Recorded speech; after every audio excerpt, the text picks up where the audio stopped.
Is this the future of battery technology? Let me explain. Today we're talking about cement batteries.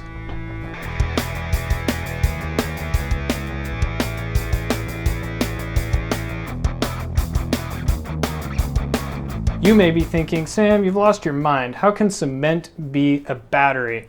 Well, research was published in March of 2021 that suggests rechargeable batteries made of cement are a thing and may be the future of infrastructure energy storage. Now, before we get into what the future might hold for these cement batteries, let's talk about the past research that's been done, where we've come from and where we are now, and how they've made this a reality. Previous research has been done to store energy in cement, but those research projects have centered around non-rechargeable battery storage and not rechargeable storage of energy. And this new research provided insight into rechargeable storage batteries made of cement.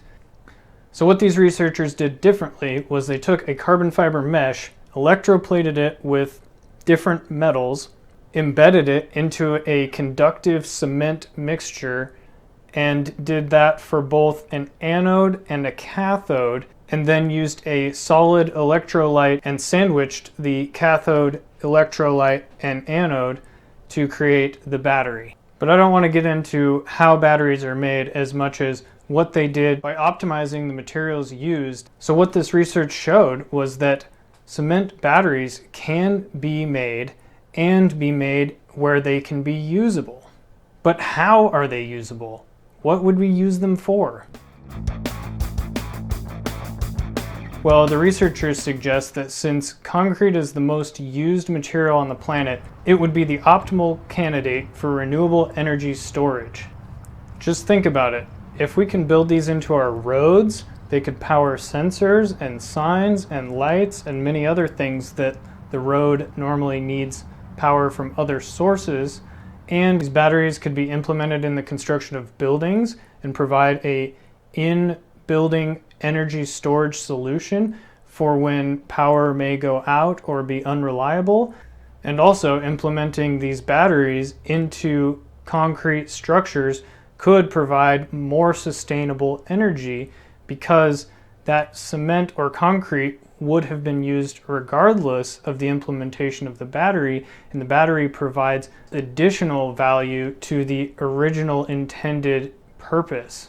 Imagine this, if these batteries could be implemented into the foundations of houses in areas where power is less reliable, people would have much fewer problems with power outages and the problems that come along with that. The uses of these batteries are really great, but there are some drawbacks that we need to consider, and this research is very early still, and this technology is yet to evolve into anything actually usable. So let's talk about some of the drawbacks and where I see some issues in the future with this technology. So the first issue, which is addressed by the researchers, is the energy density. The energy density of these batteries are very low, meaning they take up a lot of space for the amount of energy that they can store, which isn't a good thing. But luckily, because concrete is the most used material, we can implement it in a much larger space that would normally be occupied by that material anyway. And another thing that is yet to be considered is the longevity of these batteries.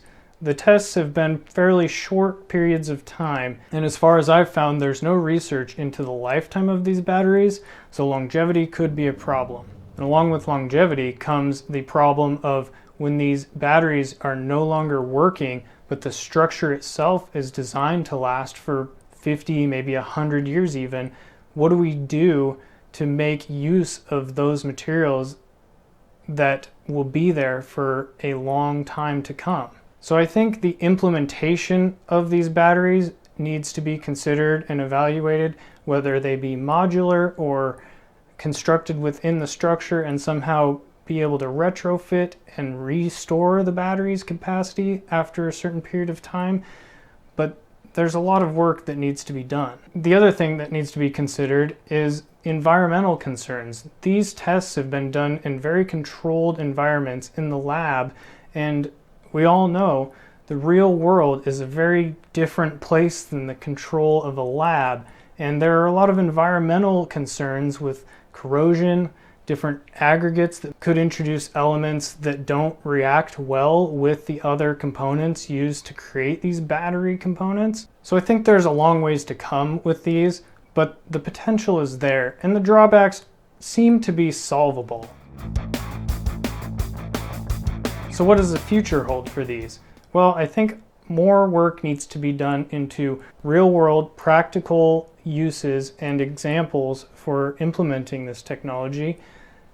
Materials need to be improved in order to provide better storage capacity and more useful life. And we need to start working together as engineers to create these composite solutions for things that traditionally have served one primary purpose and may be able to serve more purposes in the future. So even if this research isn't the next big thing, I think the idea that we can create more value out of things that traditionally only have one primary use is a very important thing for us to remember in the future. And I think technology and the future of engineering will be going that direction. And the people that are thinking ahead and developing these new uses for these products that are used on a daily basis are going to be the future of engineering.